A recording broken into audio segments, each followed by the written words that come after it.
Good afternoon po, good afternoon mga kabeng-beng. So mapagpalang araw po sa ating lahat. So meron na naman tayong unit na napaka-pogi dito sa ating harapan. So ito po unit ni Sir Jun De Jesus ng Tagaytay City, Cavite mga kabeng-beng.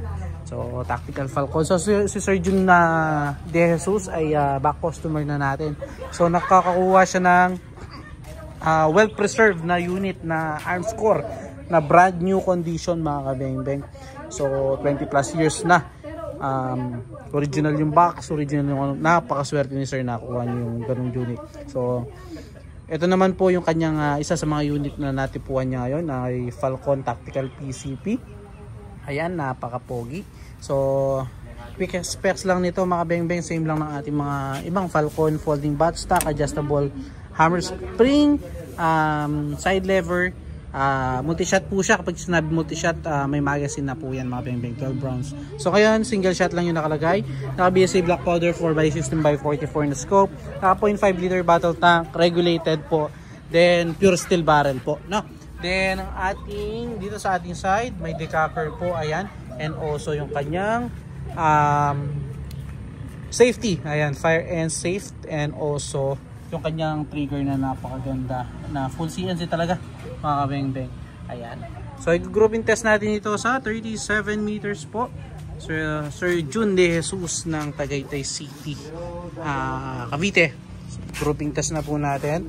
Gagamitin natin pellets, mature pellets po. So ito sir, the moment of truth. Subukan na po natin 37 meters.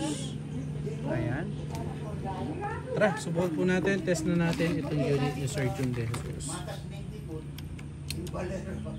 So first shot po tayo. First shot. Second shot po.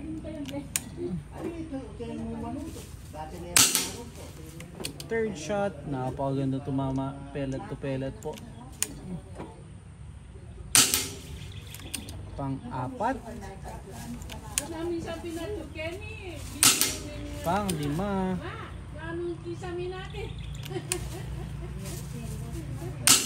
So yun sir, 5 shots. Nakita nyo naman po, napakaganda tumama sir. Wala tayong naging flyer. So manlulubat na ating phone, kaya binibilisan lang natin, no? So nakita nyo naman sir, consistent, napakaganda tumama. Punta po natin yung ating naging groupings. Punta natin yung ating steel plate. Ayan. Yep. Check natin. Grabe sir.